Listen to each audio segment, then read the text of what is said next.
Suryakanta versus Chandrakanta. ಬಡವರ ಹೋಲಿ. ಒಂದೂರಲ್ಲಿ ರಾಮಯ್ಯ ಅಂತ ಒಬ್ಬ ಇದ್ದ. ಅವನ್ಗೆ ಹೆಂಡತಿ ಒಂದ್ ಮಗ. ಅವನ್ ಮಗನ ಹೆಸರು ಸೂರಿ. ರಾಮಯ್ಯ ತುಂಬಾ ಬಡವ. ಅವನಿಗಿರೋ 1 ಎಕರೆ ಭೂಮಿಯಲ್ಲಿ ರಕರಕವಾದ ತರಕಾರಿ ಬೆಳೆಸ್ತಾ ಇರ್ತಾ ಇದ್ದ. ಅದೇ ತರಕಾರಿನ ಅವ್ರ ಹೆಂಡತಿ ಸೀತಾ ಊರೆಲ್ಲ ತಿರುಗಿ ಮಾರ್ಕೊಂಡ್ ಬಂದಿದ್ದ ದುಡ್ಡಲ್ಲೇ ಕುಟುಂಬನ ಸಾಗಿಸ್ತಿದ್ರು. ಹಂಗೆ ಒಂದಿನ ಸೀತಾ ಮತ್ತು ರಾಮಯ್ಯ ಅವರ ತೋಟದಲ್ಲಿ ಇಬ್ಬರು ತರಕಾರಿ ತೋಟದಲ್ಲಿ ತರಕಾರಿ ಕೀಳ್ತಾ, ಈ ಸಲ ಆ ದೇವ್ರ ದಯೆಯಿಂದ ತರಕಾರಿ ಚೆನ್ನಾಗ್ ಬಂದಿದೆ. ಹೆಂಗ್ ಬಂದ್ರೆ ಏನ್ ಲಾಭ ಸೀತಾ? ಮೊನ್ನೆ 10 ರೂಪಾಯಿಗೆ ಕಿಲೋ ಟೊಮೆಟೊ ಅಂತೆ ಸೀತಾ. ಆಗ ನಮ್ ಬಂಡವಾಳನೂ ಬರಲ್ಲ. ಹಾಗಾದ್ರೆ ಈ ಸಲನೂ ನಮ್ಗೆ ಲಾಭ ಬರಲ್ವಾ? ಲಾಭ ಬರುತ್ತೆ ಅಂತ ಆಸೆಯಲ್ಲಿರ್ಬೇಕು.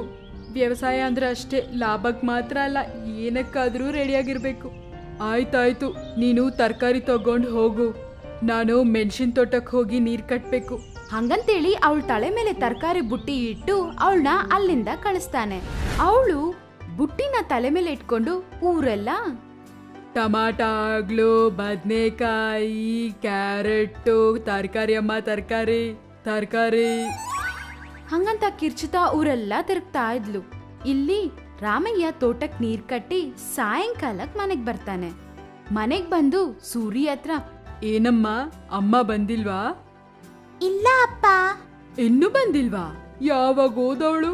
ಹಂಗಂತ ಮನ್ಸಲ್ಲಿ ಅನ್ಕೊಂಡು ಬಾಗ್ಲತ್ರ ಬಂದ್ ನಿಂತ್ಕೊಂಡು ನೋಡ್ತಿದ್ರು. ತುಂಬಾ ದೂರದಲ್ಲಿ ಸೀತಾ ಬುಟ್ಟಿನ ಕಂಕ್ಳಲ್ಲಿ ಇಟ್ಕೊಂಡು ಬರ್ತಾ ಇದ್ಲು. ಹಾ, ಅಲ್ಲಿ ನೋಡು ಬರ್ತಿದ್ದಾಳೆ, ಬಾ ಒಳಗಡೆ ಹೋಗೋಣ. ಹಂಗಂತ ಅನ್ಕೋತಾ ಒಳಗಡೆ ಹೋಗ್ತಾರೆ. ಅವರ ಹಿಂದೆನೆ ಸೀತಾನು ಬಂದ್ಬಿಡ್ತಾಳೆ. ತಗೊಂಡೋಗಿದ್ದೆಲ್ಲ ಮಾರ್ಬಿಟ್ ಬರೋಷ್ಟೊತ್ತಿಗೆ ತುಂಬಾ ಟೈಮ್ ಆಗೋಯ್ತಯ್ಯ. 1, 2, 4 ಊರ್ ಸುತ್ಕೊಂಡ್ ಬಂದೆ. ಯಾರು ತಗೊಂಡಿಲ್ಲ ಅಂದ್ರೆ ಬಂದ್ಬಿಡ್ಬೇಕಲ್ವಾ? ಕಾಲ್ ನೋವು ಬರೋ ತರ ಏನಕ್ ತಿರ್ಗಾಡೋದು? ಏನಕ್ಕಂತ ಏನು, ಅದನ್ ಮಾರಿದ್ರೇನೆ ಇವತ್ ನಾವು ಊಟ ಮಾಡಕ್ಕಾಗೋದು. ಮನೇಲಿ ಏನ್ ರೇಷನೇ ಇಲ್ಲ. ಹಂಗಂತಂದ್ಲು. ಆ ಮಾತ್ ಕೇಳಿದ ತಕ್ಷಣ ರಾಮಯ್ಯ ಸೈಲೆಂಟ್ ಆಗ್ಬಿಟ್ಟ. ತಗೊಳ್ಳಿ ತಗೊಳ್ಳಿ, ಈ ದುಡ್ಡು ತಗೊಂಡೋಗಿ ಅಕ್ಕಿ ತಗೊಂಡ್ ಬನ್ನಿ, ನಾನು ತರಕಾರಿ ಕಟ್ ಮಾಡ್ತೀನಿ. ಆಯ್ತು. ಹಂಗಂತ ದುಡ್ಡು ತಗೊಂಡು ಹೋಗ್ತಾ ಇರ್ತಾನೆ. ಸೂರಿ ಅಪ್ಪನ ಹಿಂದ್ಗಡೆನೆ ಓಡ್ ಬರ್ತಾ ಇರ್ತಾನೆ. ಅಪ್ಪ, ನಾನು ಬರ್ತೀನಿ. ಹಂಗಂತ ಅನ್ಕೋತಾ ರಾಮಯ್ಯ ಕೈ ಹಿಡ್ಕೊಂಡ್ ಹೋದ. ಇಬ್ರು ಸೇರಿ ಒಂದ್ ಕಿರಾಣ ಅಂಗಡಿಗೆ ಬರ್ತಾರೆ. ಆ ಅಂಗಡಿ ಆಚ ಕಡೆ ವಿಧವಾದ ಬಣ್ಣ ಇತ್ತು.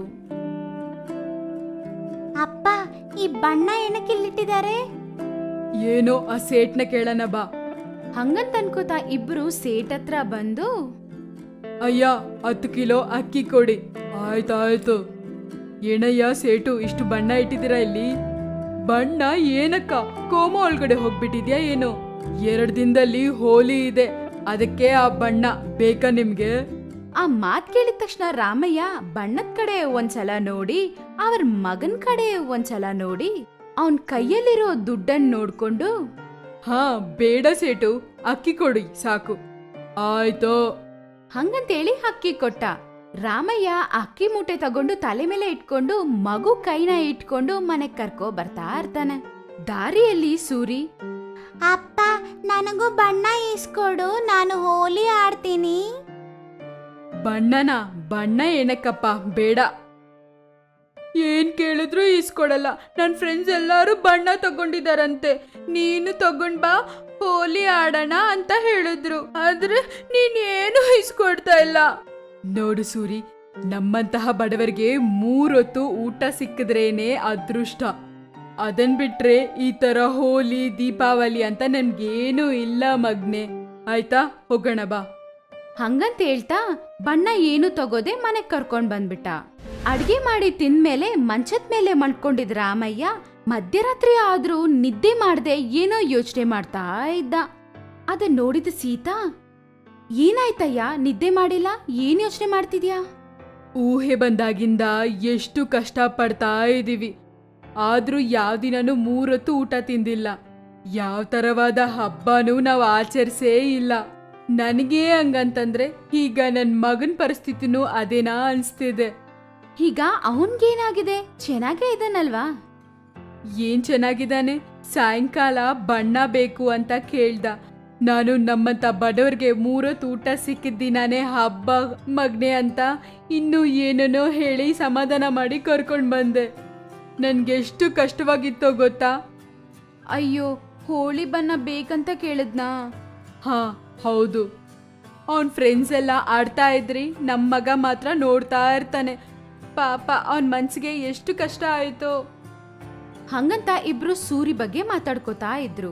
ಬೆಳಗ್ಗೆದ್ದ ತಕ್ಷಣ ಸೀತಾ ಮಗನ್ನ ಹತ್ರ ತಗೊಂಡು, ಮಗ್ನೆ ಇವತ್ ನಿನ್ಗೇನ್ ಬೇಕೋ ಹೇಳು, ನಾನದ್ ಮಾಡಿಡ್ತೀನಿ. ಏನು ಬೇಡ ಅಮ್ಮ, ಏನಿದ್ರೆ ಅದೇ ಮಾಡ್ಕೊಡು. ಆಯ್ತು, ಅಷ್ಟವರೆಗೂ ಬುಜ್ಜಿ ಹತ್ರ ಹೋಗಿ ಆಡ್ಕೋ. ಇಲ್ಲ ಅಮ್ಮ, ಅವರು ಹೋಲಿ ಹಬ್ಬಕ್ಕೋಸ್ಕರ ಬಟ್ಟೆ ಬಣ್ಣ ತಗೊಳಕ್ಕೆ ಆಚೆ ಹೋಗಿದ್ದಾರೆ ಹಂಗಂತ ಹೇಳ್ದ. ಆ ಮಾತ್ ಕೇಳಿದ ಸೀತಾ ಮನ್ಸಲ್ಲಿ, ನನ್ ಮಗನ್ಗೆ ಹೊಸ ಬಟ್ಟೆ ತಗೊಂಡು 1 ವರ್ಷ ಆಯ್ತು. ಈಗ ಬಟ್ಟೆ ತಗೊಳಕ್ಕಾಗದೆ ಇದ್ರೂ ಪರವಾಗಿಲ್ಲ, ಇವನು ಹೋಲಿ ಹಬ್ಬನಾದ್ರೂ ಎಂಜಾಯ್ ಮಾಡ್ಬೇಕು. ಹಂಗಂತ ಅನ್ಕೋತಾ ಸೂರಿ ಹತ್ರ, ಮಗ್ನೆ ನಾಳೆ ನಾವು ಹೋಲಿ ಮಾಡ್ಕೊಳನ್ವಾ? ಆ ಮಾತ್ ಕೇಳಿದ ತಕ್ಷಣ ಸೂರಿ, ಹೋಲಿಯ ಹೆಂಗಮ್ಮ, ಬಣ್ಣ ಇಲ್ಲ ಅಲ್ವಾ? ಆ ಬಣ್ಣದಿಂದ ಅಲ್ಲ, ಹೋಲಿ ಅಂದ್ರೆ ಪ್ರಕೃತಿ ಕೊಡೋ ಬಣ್ಣ ಹಚ್ಕೊಳ್ಳೋದು ಅಂತ. ನಾನ್ ನಿನ್ಗೆ ಬಣ್ಣ ಮಾಡ್ಕೊಡ್ತೀನಿ. ನಿಜವಾಗ್ಲೂನಾ ಅಮ್ಮ? ಹೌದು, ಬಾ ಮಾಡ್ಕೊಡ್ತೀನಿ. ಹಂಗಂತ ಹೇಳ್ತಾ ಮಗನ್ನ ಕರ್ಕೊಂಡ್ ಹೋಗ್ತಾಳೆ. ಇಬ್ರು ಸೇರಿ ಪಕ್ಕದಲ್ಲಿ ಇರೋ ಕಾಡಿಗೆ ಹೋಗ್ತಾರೆ. ಅಮ್ಮ, ಬಣ್ಣ ಮಾಡ್ಕೊಡ್ತೀನಂತ ಹೇಳಿ ಕಾಡಿಗೆ ಕರ್ಕೊಂಡ್ ಬಂದಿದ್ಯೇನು? ಹೋಲಿ ಅಂದ್ರೆ ಪ್ರಕೃತಿ ಸಹಜವಾಗಿ ಬರೋ ಬಣ್ಣನ ಹಚ್ಕೊಳ್ಳೋದು. ನೋಡು, ಆ ಮೋದುಗು ಗಿಡ ಇದೆ ಅಲ್ವಾ, ಆ ಗಿಡದ ಹೂಗಳನ್ನ ಬಣ್ಣವಾಗಿ ತಯಾರಿ ಮಾಡಿ ಪೂರ್ವಕಾಲದಿಂದ ಹೋಲಿ ಮಾಡ್ತಿದ್ರು. ನಿನ್ಗೂ ಅದೇ ಮಾಡ್ಕೊಡ್ತೀನಿ, ಆ ಹೂವ ಕಿತ್ಕೊಂಡ್ ಬಾ. ನಿಜವಾಗ್ಲೂನಾ ಅಮ್ಮ? ಹಾಗಾದ್ರೆ ನಾನು ಹೋಗಿ ಹೂವ ಕಿತ್ಕೊಂಡ್ ಬರ್ತೀನಿ. ಅಜ್ಜು ಮತ್ತು ರಾಮು ಸಹ ಬಣ್ಣ ತಗೊಂಡಿಲ್ಲ. ನೀನ್ ಮಾಡ್ಕೊಡೋ ಬಣ್ಣನ ನಾನು ಅವ್ರಿಗೂ ಕೊಡ್ತೀನಿ. ನಾವು ಜಾಲಿಯಾಗಿ ಬಣ್ಣ ಹಚ್ಕೊಂಡು ಹೋಲಿ ಮಾಡ್ಕೊಂತೀವಿ. ಆಯ್ತು, ಹಾಗಾದ್ರೆ ಇನ್ನು ಜಾಸ್ತಿ ಹೂವ ಕಿತ್ಕೊಂಡ್ ಬಾ ಹಂಗಂತಂದ್ಲು. ಸೂರಿ ಸರಿ ಅಂತ ಹೇಳಿ ತುಂಬಾ ಹೂವ ಕಿತ್ಕೊಂಡ್ ಬಂದ. ಸೀತಾ ಅದನ್ ಮನೆಗ್ ತಗೊಂಡ್ ಬಂದು ಅದರಿಂದ ಬಣ್ಣ ತಯಾರಿ ಮಾಡಿ ಕೊಟ್ಲು. ಸೂರಿ ಬಣ್ಣ ತಗೊಳಕ್ಕಾಗದೆ ಇರೋ ಅವ್ರ ಫ್ರೆಂಡ್ಸ್ಗೆಲ್ಲರಿಗೂ ಬಣ್ಣ ಕೊಟ್ಟು ಅವ್ರ ಜೊತೆ ಸೇರಿ ಜಾಲಿಯಾಗಿ ಎಂಜಾಯ್ ಮಾಡ್ತಿದ್ದ. ಹೋಲಿ ಎಲ್ಲ ಆಡದ್ಮೇಲೆ ಮನೆಗ್ ಬಂದು, ಅಮ್ಮ ಅಮ್ಮ, ನಾವೆಲ್ಲ ಎಷ್ಟು ಜಾಲಿಯಾಗಿ ಹೋಲಿ ಮಾಡ್ಕೊಂಡ್ವಿ ಗೊತ್ತಾ? ತುಂಬಾ ಥ್ಯಾಂಕ್ಸ್ ಅಮ್ಮ. ಹಂಗಂತ ಅಮ್ಮನ ಪ್ರೀತಿಯಿಂದ ಗಟ್ಟಿಯಾಗಿ ಹಿಡ್ಕೊಂಡ. ಸೀತಾನು ಸೂರಿನ ಹತ್ರ ತಗೊಂಡು, ತುಂಬಾ ಸಂತೋಷ ಮಗ್ನೆ ಹಂಗಂತಂದ್ಲು. ಕಾಸಿ ಅಂತ ಒಬ್ಬ ಇದ್ದ. ಏನ್ ಕೆಲ್ಸ ಮಾಡ್ದೆ ಊರೆಲ್ಲ ಸುತ್ತಾಡ್ತಾ ಅವನ್ ಕೈಯಲ್ಲಿರೋ ದುಡ್ಡನ್ನ ಖರ್ಚು ಮಾಡ್ತಾ ಇರ್ತಿದ್ದ. ಒಂದಿನ ಅವನ್ ಫ್ರೆಂಡ್ ಆದ ವೇಣು ಜೊತೆ ಸೇರಿ ಒಂದ್ ಹೋಟೆಲ್ಗೆ ಹೋಗಿ, ಅಣ್ಣ ಹೋಟೆಲಲ್ಲಿ ಏನಿದೆ ಬಿಸಿ ಬಿಸಿಯಾಗಿ? ದೋಸೆ ಹಾಕು, ಬಿಸಿ ಬಿಸಿ ತವ ಇದೆ ಹಂಗಂತಂದ. ಕಾಸಿ ಶಾಕ್ ಆಗಿ, ಅಣ್ಣ ನಿನ್ನ ಕೋಪ ಜಾಸ್ತಿನೇ ಇದೆ. ನನ್ನ ಟೀ ಬಿಲ್ ಕೊಡೋವರೆಗೂ ನಾನು ಹೀಗೆ ಮಾತಾಡೋದು. ನಿನ್ನ ಟೀ ಬಿಲ್ಗೋಸ್ಕರ ಎಲ್ರೂ ಮುಂದೆ ನನ್ನ ಅವಮಾನ ಮಾಡ್ತೀಯಾ? ಟೀ ಬಿಲ್ ಕೊಡದೆ ಹೋಗ್ಬೋದು ಅಂತ ಅನ್ಕೊಂಡಿದ್ಯಾ? ಇನ್ಮೇಲೆ ಟೀ ಕೇಳಿದ್ರೆ ಟೀ ಪೌಡರ್ ಬದಲು ಇಲಿ ಪಾಷಾಣ ಹಾಕೊಡ್ತೀನಿ. ಏನ್ ಅನ್ಕೊಂಡಿದ್ಯಾ? ಅಯ್ಯೋ ಹಾಗೆ ಮಾಡಬೇಡ ಅಣ್ಣ. ಇನ್ನು 2 ದಿನದಲ್ಲಿ ನಿನ್ನ ಟೀ ಕಾಸು ಎಲ್ಲ ಕೊಟ್ಬಿಡ್ತೀನಿ. ಈಗೊಂದು ಟೀ ಕೊಡೋ, ನಿನ್ನ ಕೈ ಮುಗಿತೀನಿ. ಹಂಗಂತ ನಮಸ್ಕಾರ ಮಾಡ್ತಿದ್ದಾಗ ಚಿಕ್ಕಪ್ಪ, ಸರಿ ಕೊಡ್ತೀನಿ. ಕಾಸಿ ಪಕ್ಕದಲ್ಲಿರುವ ಅವ್ರ ಫ್ರೆಂಡ್ ಕಡೆ ತಿರುಗಿ, ಹೇ ನೀನೇನು ನಿನ್ನ ಮದುವೆ ಆಗೋ 100ನೇ ಹುಡುಗಿ ನಿನ್ನ ಅಣ್ಣ ಅಂತ ಕರೆದ್ಲೇನೋ? ನಿನ್ನ ಮುಖ ಯಾಕೆ ಮಾಡ್ಕೊಂಡಿದ್ಯಾ? ಅಣ್ಣ ಅಂತ ಕರೆದಿದ್ರು ಅಷ್ಟು ಫೀಲ್ ಆಗ್ತಿರ್ಲಿಲ್ಲ ಕಣೋ. ಅಷ್ಟಾದ್ರೂ ಹೇಳಿ ಮಾತಾಡಿದ್ದಳಲ್ಲ ಬಿಡು. ಚೆ ಕೆಲಸ ಕಾರ್ಯ ಇಲ್ದಿರೋ ನಿನಗೆ ಯಾಕೆ ಮದುವೆ ಅಂದ್ಲು ಕಣೋ? ಹಂಗಂದ್ಲೇನೋ ಅವಳು? ಅರೆ ಏನಾಗಿದೆ ಈಗಿನ ಕಾಲದ ಹುಡುಗಿರಿಗೆ? ಹೆಂಗಂದ್ರೆ ಹಂಗೆ ಮಾತಾಡ್ತಾರೆ. ಅಲ್ಲ, ಕೆಲಸ ಕಾರ್ಯ ಇಲ್ಲದೆ ಇದ್ದವರು ಮದುವೆ ಆಗಬಾರ್ದು ಅಂತ ಏನಾದರೂ ರಾಶಿ ಜಾತಕದಲ್ಲಿ ಇದೆಯಾ, ಅಥವಾ ಪುರಾಣ ಕಥೆಯಲ್ಲಿ ಏನಾದರೂ ಬರೆದಿದ್ದಾರಾ? ಹಂಗಂತ ಸಿನಿಮಾ ಹೀರೋ ತರ ಡೈಲಾಗ್ ಹೇಳ್ತಿದ್ರೆ ವೇಣು, ಲೋ ಹಾಗಲ್ಲ ಕಣೋ. ನನ್ನ ಕೆಲಸ ಕಾರ್ಯ ಇಲ್ಲ ಅಂದ್ರೂ ಸಂಪಾದನೆ ಮಾಡೋ ಶಕ್ತಿ ಇದೆ. ನನ್ನ ಹತ್ರ ಇರೋ ಎಲ್ಲ ಬಿಸ್ನೆಸ್ ಐಡಿಯಾನು ಹೇಳಿದ್ದೀನಿ. ಅವಳು ಮದುವೆ ಆಗೋದಕ್ಕೆ ಒಪ್ಕೊಂಡ್ಲು. ಒಪ್ಕೊಂಡ್ಲಾ? ಮತ್ತ್ಯಾಕೋ ಈ ಅಳು ಮುಖ? ಮದುವೆ ಮಾಡ್ಕೊಂಡು ಚೆನ್ನಾಗಿರೋ ತಾನೆ? ಅಂದರೆ ಮದುವೆ ಮಾಡ್ಕೊಂಡ್ರೆ ಎಂಜಾಯ್ಮೆಂಟ್ ಹೋಗುತ್ತೆ, ಬ್ಯಾಚುಲರ್ ಲೈಫು ಚೆನ್ನಾಗಿರುತ್ತೆ. ಮದುವೆ ಲೈಫು ತುಂಬ ಡೇಂಜರಸ್ ಆಗಿರುತ್ತೆ ಅಂತ ಪೇಪರಲ್ಲಿ ಓದಿದ್ದೀನಿ ಕಣೋ.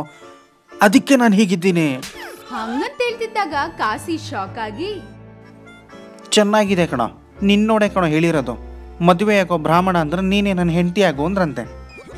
ಆ ಮಾತ್ ಕೇಳಿದ ತಕ್ಷಣ ವೇಣು ಮುಖ ಒಂಥರ ಇಟ್ಟು, ಹಾಗಂದ್ರೆ ಏನೋ? ಯಾವನಿಗೆ ಗೊತ್ತು, ಫ್ಲೋಲ್ ಬಂತು ಹಾಗೆ ಬಿಟ್ಟೆ.